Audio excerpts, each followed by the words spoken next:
आप अपना नाम बोल करके और हमें बताइए आप क्या समस्या है आपकी। सर मेरा नाम जोगिंदर कुमार है, सन ऑफ श्री राम सिंह, 916/18 गनीपुरे का रहने वाला हूँ। सर बात ये है कि ये मकान मेरे दादाजी को पाकिस्तान के बदले अलॉट हुआ था, जो 311 वर्ग गज है। मेरे दादा और दादी की डेथ के बाद मेरे दादा दादी के बच्चों में आपसी फैमिली सेटलमेंट के थ्रू ये मेरे फादर के नाम आ गया मकान 311 वर्ग गज। मेरे फादर की डेथ के बाद 2007 में यह मकान के वारिस हम तीन थे, मेरी मदर और मैं और मेरी बहन, जो 2008 में हमने अपनी मदर के नाम यह मकान करवा दिया था। मेरी मदर के बाद डेथ के बाद यह मकान हमें सेशन कोर्ट से 2017 में 311 वर्ग की डिग्री हमारे नाम पास हुई थी। पर इसी बीच 2006 से मेरे चाचा श्री कृष्ण लाल के लड़के ने फ्रॉड असेसमेंट के जरिए मकान नंबर 916A की असेसमेंट में अपना नाम चढ़वाया। उसके थ्रू तहसील कार्यालय से 11 वर्ग गज की फ्रॉड असेसमेंट से 188.6 गज की रजिस्ट्री अपनी बुआ के नाम करवा दी गई, जो कि गलत थी। इसके पश्चात मेरी बुआ 2010 में मेरी बुआ की मृत्यु के पश्चात फिर से इंद्रजीत ने फ्रॉड असेसमेंट में फर्जी वसीयत से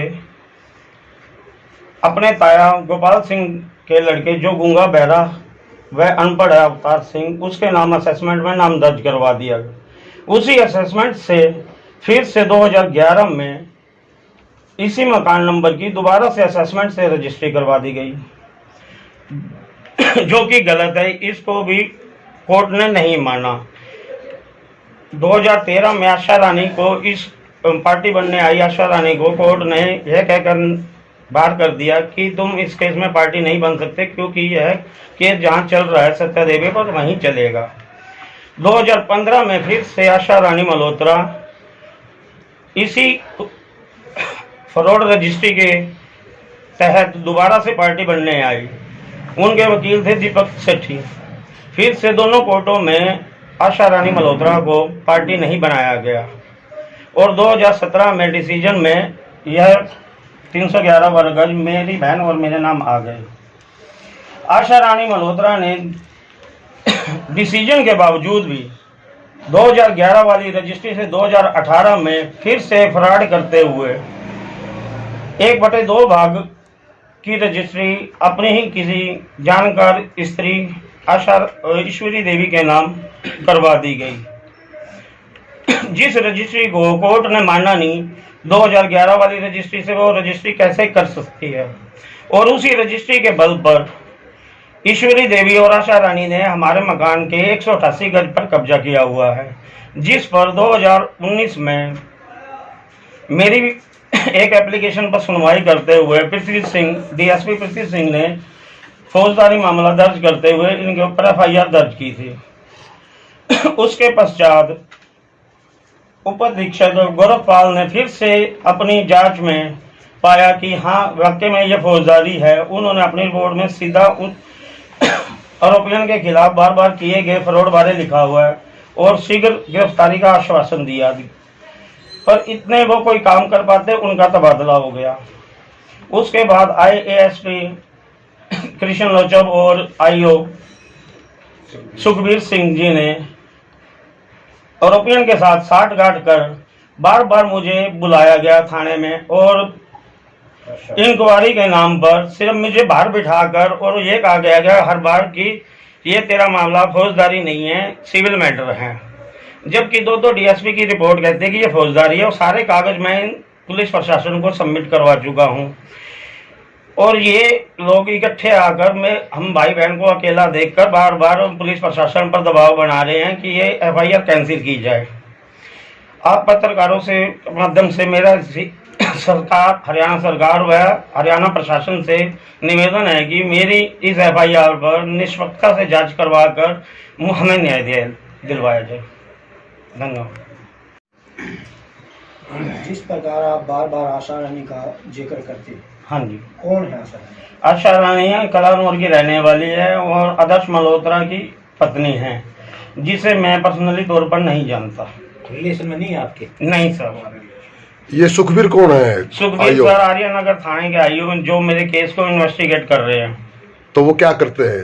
सर मेरे को बार बार बुलाते हैं और सिर्फ इंक्वायरी के नाम पर मेरे को बार बार बिठाया जाता है थाने के अंदर। बार बार मेरे को हरासमेंट दी जाती है। एफआईआर कब कितने दिन पहले हो गई है? ये 19 में। सर ये 17/8/2019 में एफआईआर हुई थी मेरी। और आज तक गिरफ्तारी नहीं हुई? हाँ आज तक कोई गिरफ्तारी नहीं हुई, 3 साल होने को। सुखबीर 2019 से ही है इंसान? नहीं सर, ये सुखबीर सिंह जी 1 साल से है।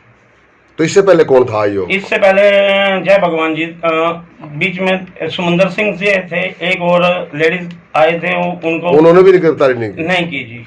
उनकी बदलियां हो गई? हाँ जी बदली, बार बार बदली, और जितने तक मैं समझाता हूँ इनकी अब बदली हो जाती है। सुखबीर से आप क्या अपेक्षा रखते हैं? सुखबीर से मेरे को कोई उम्मीद नहीं है उनसे। ये दोषीगण के साथ साठगांठ है इनकी, और मेरे इस एफआईआर को दबाने की कोशिश की जा रही है। ओके। आप इनके साथ बैठे हैं? मैं पड़ोस में इनके साथ ही रहता हूँ और आप इसके बारे में कुछ जानकारी हाँ देंगे? जी हाँ जी, मैं इनका पड़ोस में इनके साथ ही रहता हूँ, हरिनगर में ही। क्या मेरा नाम है? राजेंद्र कुमार है और मैं इनका रिश्तेदार भी लगता हूँ। और मैं इसके साथ कई बार थाने तक भी गया हूँ, कोर्ट कचहरी भी गया हूँ, जहाँ पे थाने में के अंदर इसके पक्ष में कोई बात रखी जाए तो आगे पिछले साल मतलब 2 साल पहले हमारे साथ उन्होंने एक मुकदमा दर्ज कर दिया 107/51 का, जिसमें मुझे भी दोषी करार करते साथ में पेशी भुगतनी पड़ी। वहाँ फालतू बोलने से हमें धमकाया जाता है। उस समय आईओ कौन था जब उस आपके टाइम साथ 107? जय भगवान। नहीं तो चंद्र प्रकाश था। सुखबीर के समय में गए हो आप उनके नहीं, साथ? सुखबीर के साथ 2 बार गया हूँ मैं। तो क्या कहते हैं आपसे? वो जी बस इसे दबाने की कोशिश, वहाँ जो उन पार्टियों के 4 और 10 बंदे आते हैं वो जो सवाल पूछते हैं वही हमारे से सवाल ये पूछा जाता है, ना कि कागजों से देखा जाता है, ना ही वो कागजों में देख के बताता है। हमारे जो भी बात कहते हैं हम उस बात पर कोई सुनवाई नहीं करता, उल्टा हमें धमकाने की कोशिश, और कहता चुप करे बैठ जाओ, तुम्हें क्या पता, ये तुम्हारा सिविल केस है, कोर्ट में जाओ, ये करो वो करो। जबकि हम एसपी डीएसपी के पास जब गए, उन्होंने रिपोर्ट हमें हमारे हक में दी है बना के, उन्होंने जल्द आश्वासन दिया था, लेकिन गोरखपाल जी तबादला हो गए। उसके बाद ये इनके पास केस है, पेंडिंग पड़ा हुआ है, उस पर कोई कार्रवाई नहीं करना चाहते।